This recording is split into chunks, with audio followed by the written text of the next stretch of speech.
Peacemakers of Christo.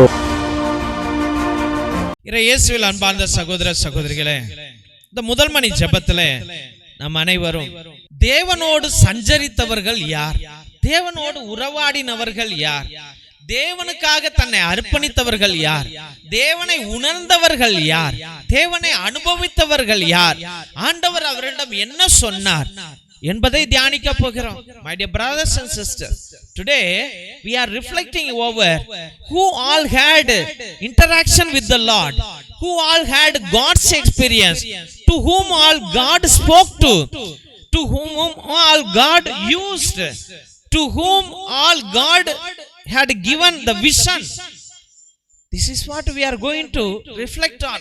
எசேக்கியேல் 1வது அதிகாரம் 1லிருந்து 3வது வரைக்கும் பார்க்கும் பொழுது எசேக்கியேலிடம் மகிமையான தரிசனங்கள் வருகிறது. தேவனுடைய தரிசனங்களை அவர் காண்கின்றார். தேவன் அவரை தீர்க்கதரிசியாக அழைக்கின்றார். இஸ்ரேலுக்கு செய்தி சொல்ல வேண்டியவராக அவர் மாறுகின்றார். தெய்வ பிள்ளைகளே, இதனுடைய வரலாற்று பின்னணி என்ன, இதுக்கு முன்னதாக என்ன நடந்தது என்று பார்க்கும் பொழுது, யூதர்கள் பாபிலோனுக்கு சிறை கொண்டு செல்லப்பட்டார்கள். அவர்கள் கேபார் ஆற்றின் அருகில் இருந்தார்கள். அரசன் யெகோயாக்கீம் என்ன செய்தான்? அந்த பிள்ளைகள் அனைவரையும் சிறை வாசகத்தில் வைத்தான். 5 வருஷம் அவர்கள் சிறை அடைக்கப்பட்டார்கள்.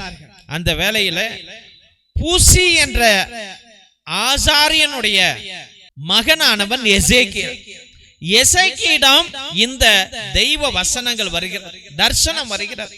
அவன் ஆசீர்வதிக்கப்பட்டவனாக, இறை அனுபவத்தை உடையவனாக, இறைவனை பெற்றவனாக தரிசனங்கள் சொல்ல போகிறார். சிறை பிடிக்கப்பட்ட வாசிகளே, நீங்கள் விடுதலை அடைய போகிறீர்கள் என்று சொல்லுகிறார்.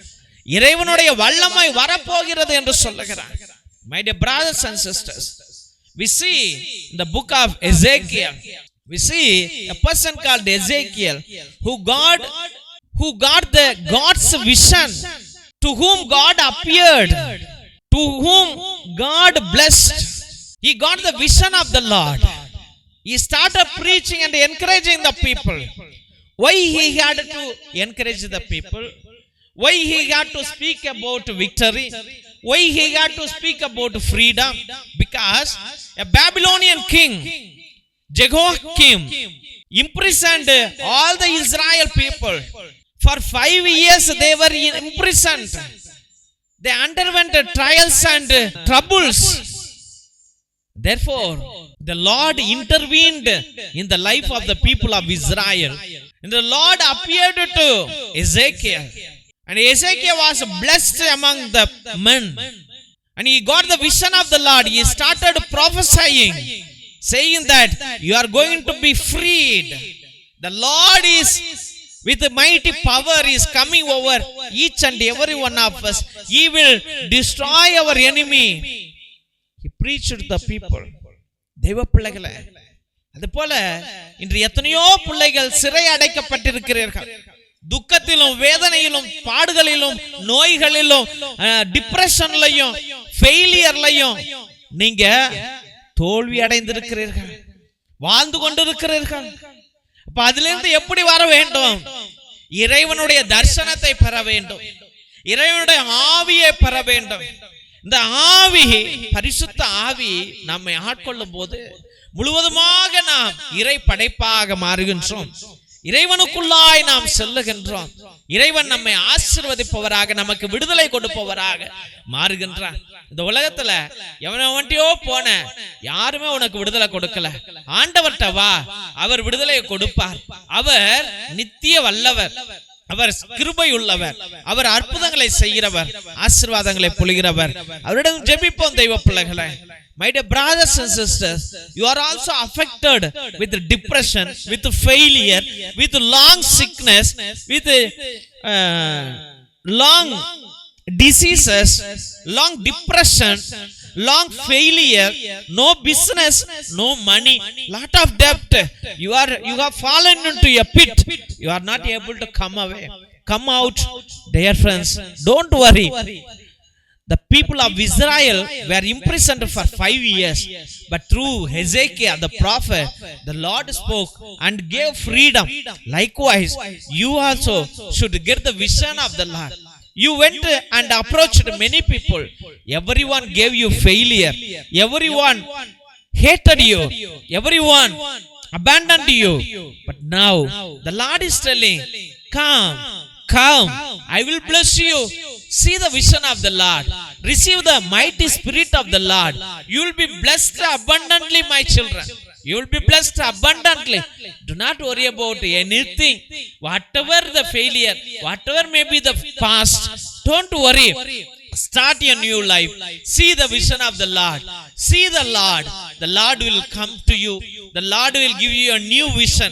The Lord will give you a new life. The Lord will give you a new spirit, and you will begin a new life. நீ ஒரு புதிய வாழ்வை தொடங்குவாய் தேவனுடைய ஆசீர்வாதத்தினால். தொடர்ந்து ஜெபிப்போம். ஆமென். திருசிலுவை ஆசீர்வாதத்தை பெற்றுக்கொள்வோம். தந்தை ஆசீர்வாதத்தின் திருசிலுவை. திருசிலுவை உனக்கும் உன் குடும்பத்திற்கும் வெளிச்சமாய் இருக்கிறது. நரக சர்ப்பம் உனக்கு அதிபதியாக வேண்டாம். சாத்தானே அப்பாலே போ. அபத்தங்களை இப்பிள்ளைகளுக்கு போதிக்காதே. நீ கொடுப்பது தீது. நீயே அந்த நஞ்சை உட்கொள். நற்கருணை ஆசீர்வாதத்தை பெற்றுக்கொள்வோம். எல்லாம் அல்ல இறைவன், தந்தை, மகன், தூய ஆவியார் உங்களையும் உங்கள் குடும்பத்தையும் ஆசீர்வதித்து வல்லமையான கரத்தினால் வழி நடத்தி காத்தருள்வாராக. ஆமென், ஆமென், ஆமென். இயேசுவில் அன்பார்ந்த சகோதர சகோதரிகளே, ஒவ்வொரு நாளும் மதியம் 2:30 மணியிலிருந்து 4:30 மணி வரைக்கும் உங்களுடைய ஒவ்வொரு கருத்துக்களுக்காகவும் நேர்த்தி திருப்பலி, மரித்த ஆத்துமாக்களுக்காக திருப்பலி, மாசில்லா குழந்தைகளுக்காக திருப்பலி, கிரகோரியன் திருப்பலி மற்றும் சிறப்பு திருப்பலி, நவநாள் திருப்பலியை அர்ப்பணித்துக் கொண்டிருக்கிறோம். உங்களுடைய நீண்ட நாள் கருத்துக்களுக்கு, உங்களுடைய ஆழ்ந்த கருத்துகளுக்காக நேர்த்தி திருப்பலியை அர்ப்பணிக்கின்றோம்.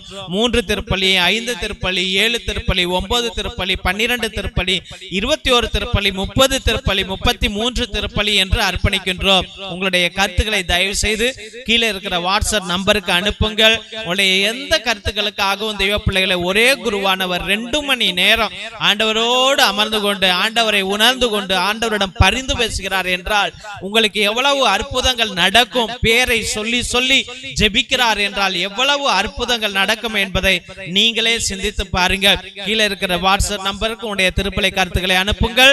அதே நம்பருக்கு ரூபாய் 100 ஒரு திருப்பலிக்கு. உங்களுக்கு எத்தனை திருப்பலி வேண்டும் என்றால் அத்தனை திருப்பலியை அர்ப்பணிக்கலாம் என்பதை அன்போடு தெரிவித்துக் கொள்கின்றோம். அதிசய எண்ணெய், நரம்பு பிரச்சனைகள், சுவாச பிரச்சனைகள், ஆஸ்மா, மூச்சிரைப்பு, எலும்பு வலி, தசை வலி, தலைவலி, உடல் உஷ்ணத்தை அனைத்திற்கும் ஒரு 10லிருந்து 20 சொட்டு எடுத்து நல்லா உரசி தேய்ச்சிங்கன்னா உடனே அந்த வலிகள் மாயமாகிவிடும் என்பதை அன்போடு தெரிவித்துக் கொள்கிறோம். அதனால தெய்வ பிள்ளைகளே, இந்த அதிசய எண்ணெயை நீங்கள் வாங்கி பயன்படுத்துங்கள். இது தேங்காய் எண்ணெயோ மற்ற எண்ணெயோ கிடையாது. இது ஒரு மூலிகை எண்ணெய், தேவனால் கொடுக்கப்பட்ட எண்ணெய். இதை வாங்கி பயன்படுத்தும்படியாக அன்போடு வேண்டுகின்றோம். கருணை எண்ணெய், தோள்பட்டை வலி, கழுத்து வலி, இடுப்பு வலி, கால் வலி, மூட்டு வலி, தலைவலி, தசைப்பிடிப்பு, பக்கவாதம், முடக்குவாதம், மூட்டுவாதத்திற்கு 10லிருந்து 20 சொட்டு வாங்கி எடுத்து நன்றாக தேய்த்தால் எல்லா வலிகளும் 5லிருந்து 10 நிமிஷத்துக்குள்ள மாயமாகிவிடும் தெய்வ பிள்ளைகளே.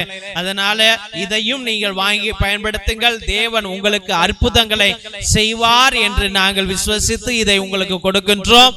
அற்புதங்கள் நிச்சயம் நடக்கும்.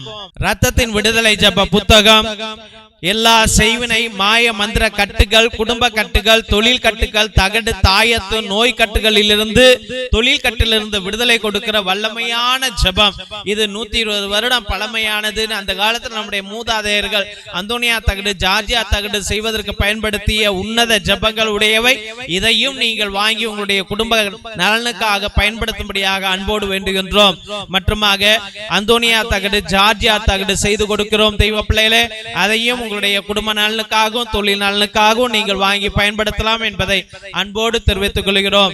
மற்றுமாக இந்த YouTube channel Jesus TV father David, இந்த சேனலை தயவு செய்து சப்ஸ்கிரைப் பண்ணுங்க, இதை ஷேர் பண்ணுங்க, உங்களுடைய வாட்ஸ்அப் ஸ்டேட்டஸ்ல வைங்க, வாட்ஸ்அப் குரூப்ல வைங்க. தேவன் உங்களை மகிமையாக வழி நடத்துவார்.